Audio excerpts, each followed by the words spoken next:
Buenos días, estimados estudiantes de tercero de secundaria. El tema que vamos a trabajar el día de hoy es la parte final de la era Meiji. Vamos a recordar un poco acerca de la era Meiji y vamos a ver los siguientes hechos históricos en este periodo en historia de Japón.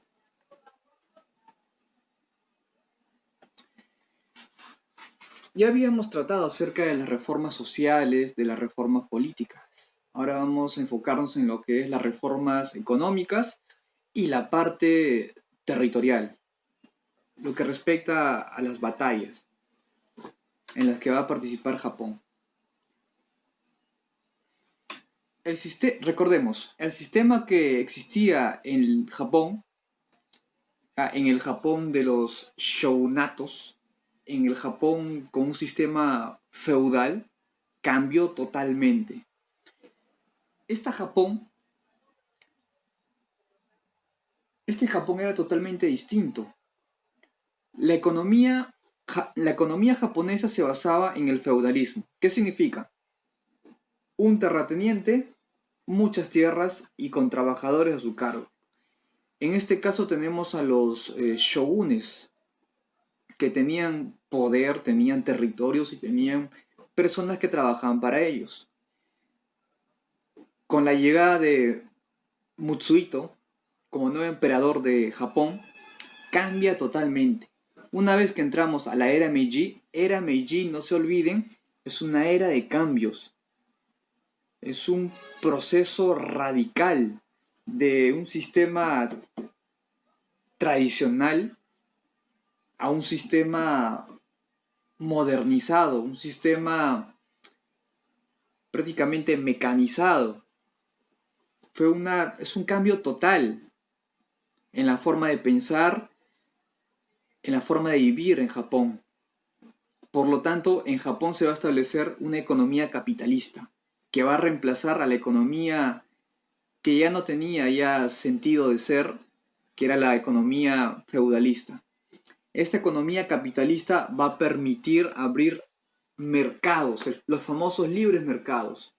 Esta economía capitalista es una economía de competencia, es una economía de comercio internacional, no solo con países que te rodean, sino con países que abarcan más allá de tu continente. Es un cambio radical. Y una de estas medidas en el cual se va a aceptar una economía capitalista va a ser eliminar los aranceles. ¿Ok? Los aranceles es un tipo de impuesto que se implanta a un producto. Se van a reducir, se van a eliminar los aranceles.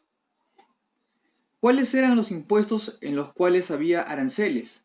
Por ejemplo, había impuestos en arroz, por ejemplo, ¿ya? Estos impuestos en arroz, o sea, impuestos en comida, que es el arroz, van a ser reemplazados por impuestos sobre la tierra, ¿ok? Vas a tener que pagar un impuesto por el territorio que tú poseas o explotes. No es que el Estado sea dueño, sino que por explotar, por producir, por vender, tienes que pagar un impuesto. Y ese impuesto se basaba en la agricultura, o sea, el impuesto a la tierra. Las tierras en Japón se podían vender libremente. No había ningún obstáculo, con tal que tú alegaras y tengas una documentación que avale que tú eres dueño de esas tierras. Es por eso que se va a permitir que en Japón se puedan vender las tierras. Y en esas tierras, o bien lo utilizas para vivir y construir tu vivienda, tu casa, o bien lo utilizas para la agricultura. Tú eres libre de decidir qué haces con tu tierra. Va a haber una libertad en lo que es comercio y libertad respecto a la industria. Por lo tanto, el emperador Mutsuhito va a promover la inversión. No va a haber restricciones, va a promover la inversión. Y esto es muy bueno porque es la base de la economía capital, la libre inversión. el comercio entre naciones. Se va a establecer una moneda. Y hasta hoy en día esta moneda existe. ¿Cuál va a ser la moneda de Japón? El yen. El yen hasta hoy en día existe. El yen es una moneda muy fuerte. Se mantiene constante el yen. Y para poder reforzar a las industrias que estaban naciendo en Japón porque no existían industrias, porque los productos, la elaboración de productos era manufacturero, era producción manual, porque no había industrialización todavía en Japón, pero con Mutsuhito comenzaron a llegar las primeras máquinas industriales, las primeras tecnologías para ser empleadas en la industria. Entonces, para yo poder regular las industrias, ¿qué necesito? Necesito un organismo que me avale y me diga lo que debo aplicar, lo que es correcto. Necesito reglas para poder proteger a la industria. Es por eso que en 1870 se crea el Ministerio de Industria. Este Ministerio de Industria va a favorecer la apertura de diversos tipos de industrias, como por ejemplo la industria de transporte, la industria química y entre otras. Eso lo que va a hacer es apoyar a las pequeñas industrias que estaban naciendo. Así que el Ministerio de Industria en Japón jugó un papel muy importante. Y producto de esto, en Japón se crea el Banco de Japón, un organismo que se va a encargar de regular la moneda y dar consejos, dar apoyo a las futuras industrias nacientes. Así que con todas estas medidas económicas, Mutsuhito estaba asegurando el éxito, la prosperidad de Japón. Estaba yendo por el buen camino. El gobierno de Mutsuhito, que era el responsable de esta era Meiji, esta era de industrialización, era el que favorecía que se aperturen nuevas industrias. Por lo tanto, para poder llevar materia prima de un lugar a otro, el gobierno de Japón manda a construir líneas férreas, manda a construir fábricas para que comience lo más pronto posible la actividad industrial, la actividad comercial. El Estado ayuda al empresario para que desarrolle las industrias. Crea líneas férreas para que pasen los ferrocarriles llevando la materia prima que posteriormente van a ser transformadas. Por lo tanto, el Estado de Japón tuvo que gastar mucho dinero para lograr todo esto. Mucho dinero.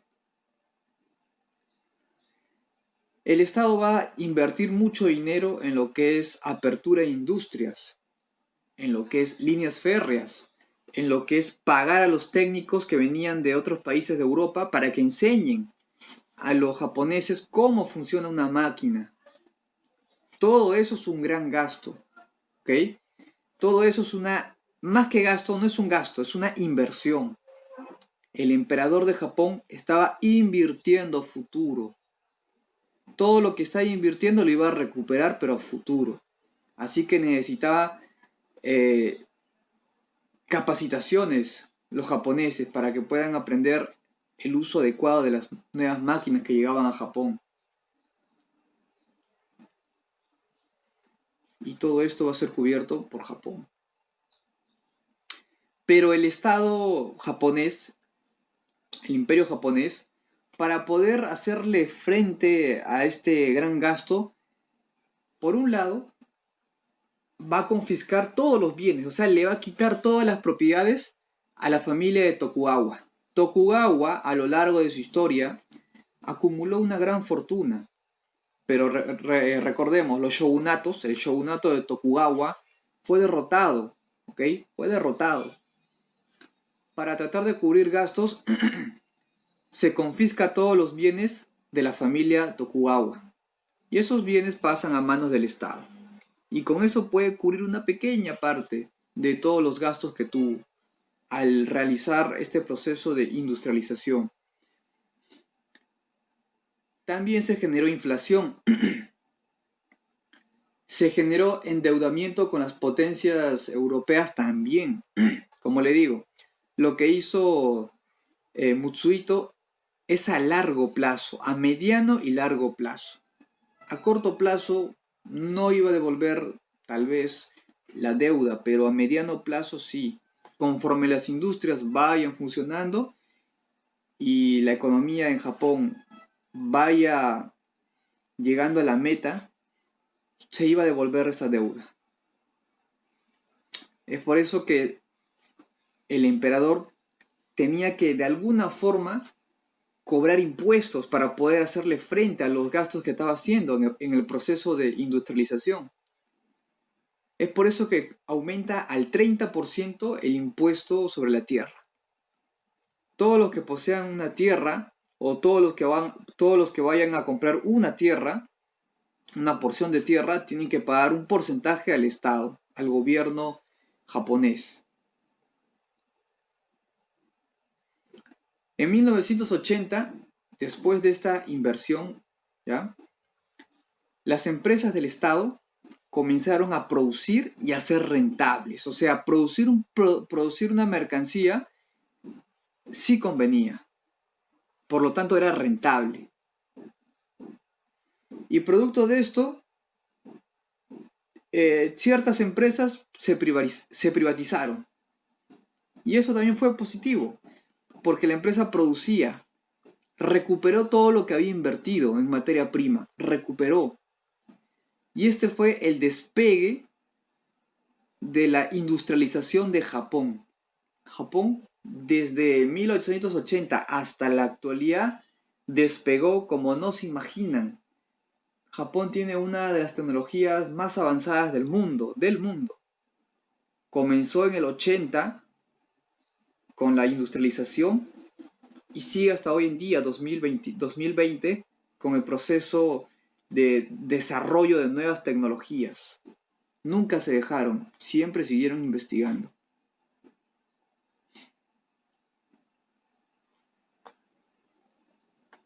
Pero por otro lado, ya nos vamos a la parte militar, a la parte gobierno.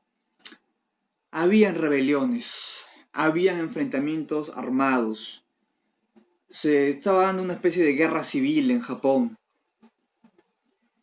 Por ejemplo, dentro de los más resaltantes, tenemos la revuelta de los ex samuráis contra el gobierno Meiji, contra el gobierno de Mutsuhito. ¿Qué pasaba con estos ex samuráis? Estos ex samuráis eran, en muchos casos, personas que tenían posición económica y política. En otros casos eran la guardia personal, ¿ya?, de los shogunes. Pero estos ex samuráis estaban descontentos. Acá viene lo más paradójico, lo más contradictorio. Estos ex samuráis participaron apoyando, ¿ok?, al cambio cultural de Japón. Habían apoyado al emperador, o sea, habían apoyado en la era Meiji a Mutsuhito. En primera instancia apoyaron a Mutsuhito en la guerra de Boshin, estos ex samuráis, pero no estaban conformes. ¿Por qué? Porque ciertos aspectos de lo que ellos creían estaba cambiando y no les gustaba. Por ejemplo, habían reformas políticas que a los samuráis no les gustaba, no les convenía. Aparte de eso, los privilegios que ellos tenían con el antiguo gobierno también los perdieron. Perdieron estos privilegios. También perdieron el privilegio de llevar espadas. Estos ex samuráis ya no podían llevar espadas. Se podían vestir, pero no podían llevar espadas. Perdieron muchos beneficios los ex samuráis. Es por eso que los ex samuráis se rebelan. Primero apoyaron al emperador, primero. Luego se van a rebelar contra el emperador.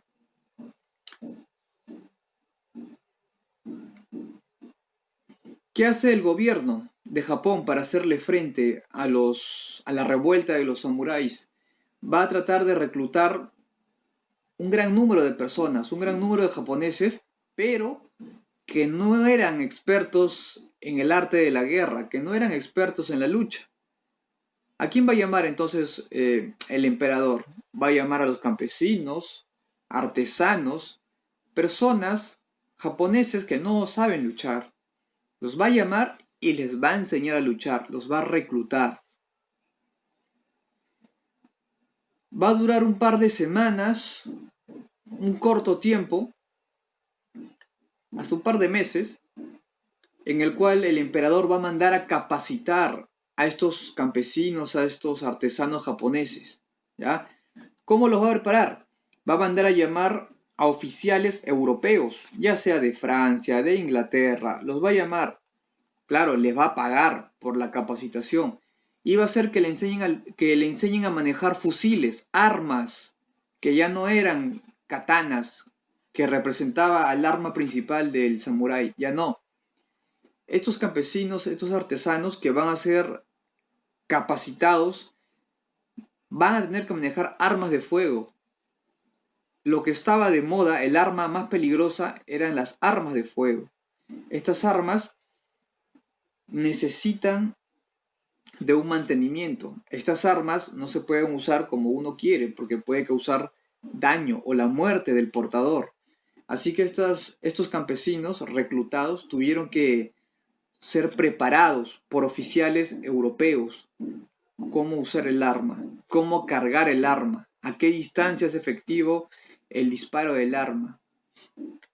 Una vez preparados, estos artesanos, estos campesinos, se fueron a la guerra, se enfrentaron a los samuráis, a los ex samuráis. Estos ex samuráis, de hecho, que van a conseguir sus katanas, ¿ya? Y se van a enfrentar contra el gobierno que representaba Mutsuhito. Pero estos samuráis terminaron perdiendo. ¿Por qué? Era obvio que iban a perder. Así estén emparejados en la misma cantidad de soldados por parte del gobierno y por parte de los ex samuráis, los samuráis iban a perder. Ya estaba pronosticado, se veía. No hace falta ser adivino para saber eso. Una katana, una armadura de cuero contra un fusil. Hay una gran ventaja de distancia. El samurái desenvainaba su katana, se acercaba para atacar al soldado que trabajaba para el gobierno, y a metros de distancia el soldado disparaba y lo mataba en el acto. Así que los samuráis prácticamente casi no llegaban. Las bajas por el lado japonés fueron muy pocas. Las bajas por los soldados del Estado fueron muy pocas, pero las bajas de los ex samuráis fueron muchas, ya que un fusil y una katana no se comparan. Ya se veía prever que todo esto iba a pasar. Esta fue la última gran revuelta de los ex samuráis. Y con esto, la era Meiji, el gobierno Meiji, consolida su poder. Demuestra que la nueva tecnología traída de Europa es más eficiente y más letal que las antiguas armas japonesas, que son las katanas, que van a ser llevadas por los samuráis. Luego de este enfrentamiento se produce una guerra a nivel internacional, ya no interno, internacional. Se produce la guerra sino-japonesa, o también llamada la guerra chino-japonesa, en 1804 hasta el 95. 1894 a 1895. Un año duró la guerra. ¿Quién contra quién se enfrentan? Los japoneses contra los chinos.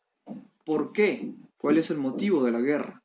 El motivo de la guerra es poseer un territorio llamado Corea. Ese territorio de Corea, que hoy es un país, antes no lo era, le pertenecía o estaba bajo el gobierno de China. ¿Ya? Corea estaba bajo la protección de China, pero Japón decía que no, que Corea le correspondía y que China lo que buscaba era simplemente generar malestar y quedarse con un territorio que no era suyo. En este enfrentamiento chino-japonés, o la guerra sino-japonesa, va a salir victorioso Japón. Después de esta guerra, se tiene que firmar un tratado. El tratado le va a poner fin al problema. El tratado firmado entre China y Japón va a ser el tratado de Shimonoseki. El tratado de Shimonoseki. En este tratado de Shimonoseki, Japón se va a quedar con la isla Formosa. Se va a quedar también con la isla de los pescadores. Y también se va a apoderar de la península de Liaodong. ¿Ok? Y esta isla Formosa, vamos a ver más adelante, ¿ya? Varios años después, que va a pasar a llamarse Taiwán. ¿Ya? Pero esto va a ser una guerra en el cual China va a recuperar el territorio en otra guerra más adelante. Y luego al final va a haber un conflicto de intereses, un conflicto político territorial. Pero eso es parte de otro proceso. Aquí lo que resalta es que Japón vence a China en la guerra sino-japonesa y se apodera de 3 zonas: la isla Formosa, la isla Pescadores y la península de Liaodong, que luego Japón lo va a perder, claro. ¿Y a qué se comprometía China? China se comprometía a reconocer la independencia de Corea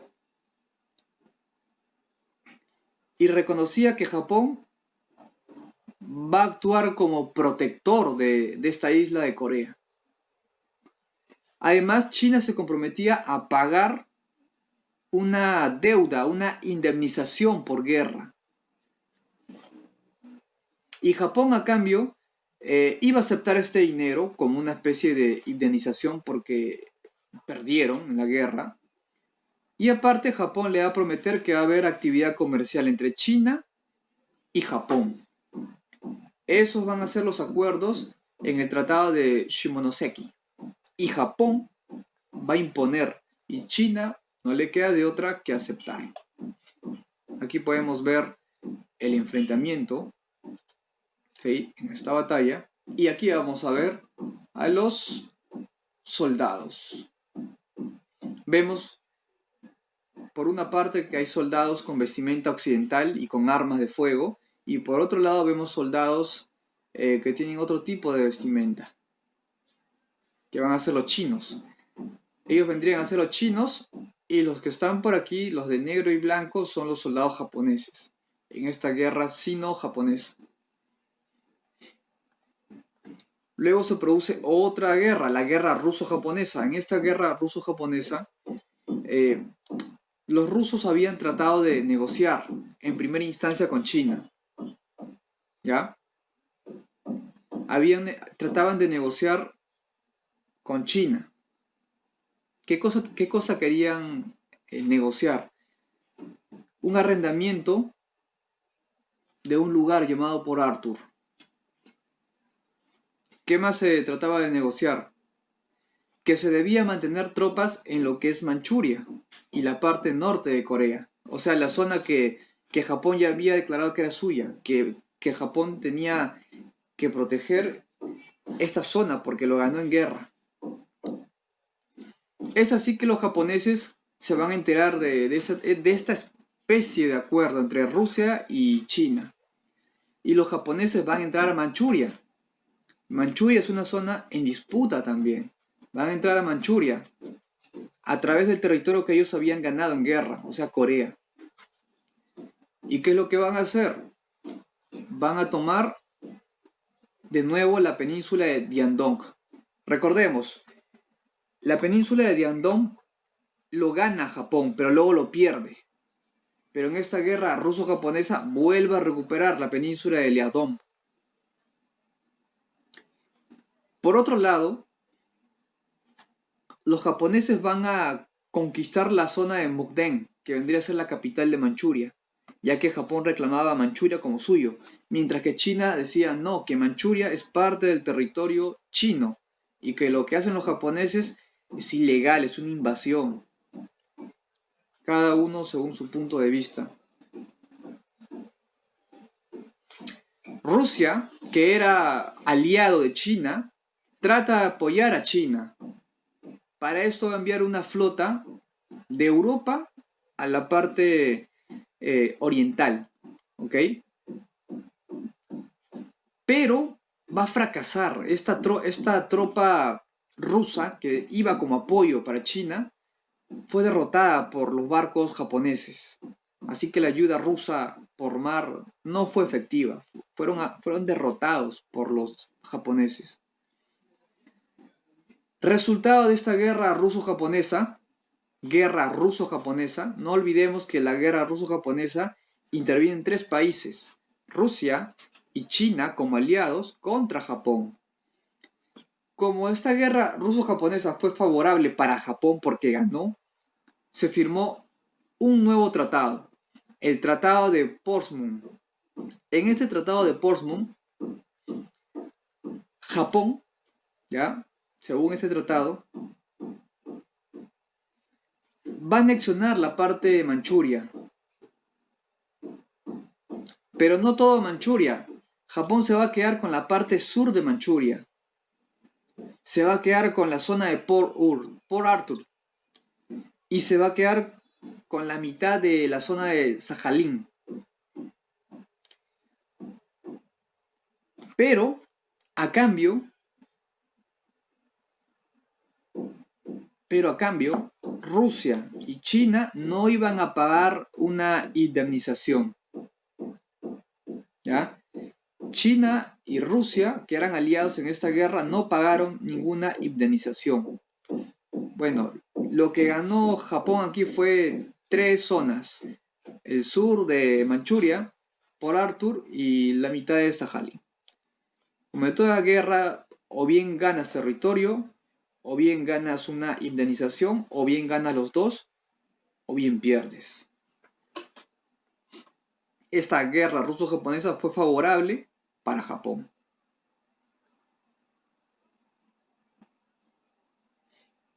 Este fue el resultado de la guerra ruso-japonesa.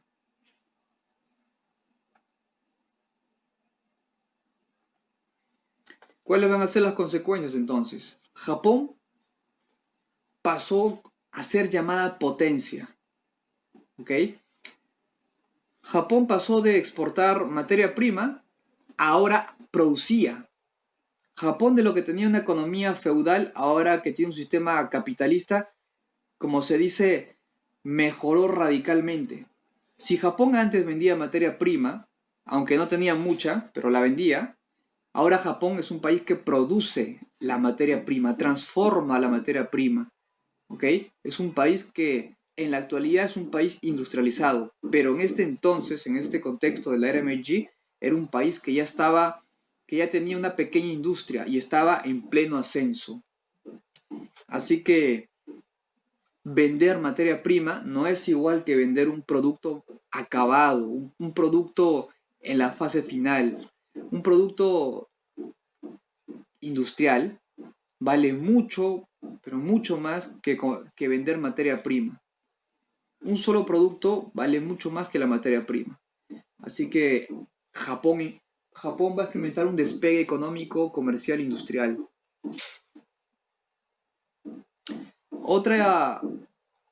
Otro factor importante para el despegue económico de Japón fue que su mano de obra era barata. Por lo tanto, construir o trabajar en una fábrica era muy rentable, sumamente rentable. Y al poder tener mano de obra barata, va a poder exportar en mayor cantidad y comerciar con el mundo. Así que tuvo un gran desarrollo financiero, un desarrollo económico muy, pero muy fuerte.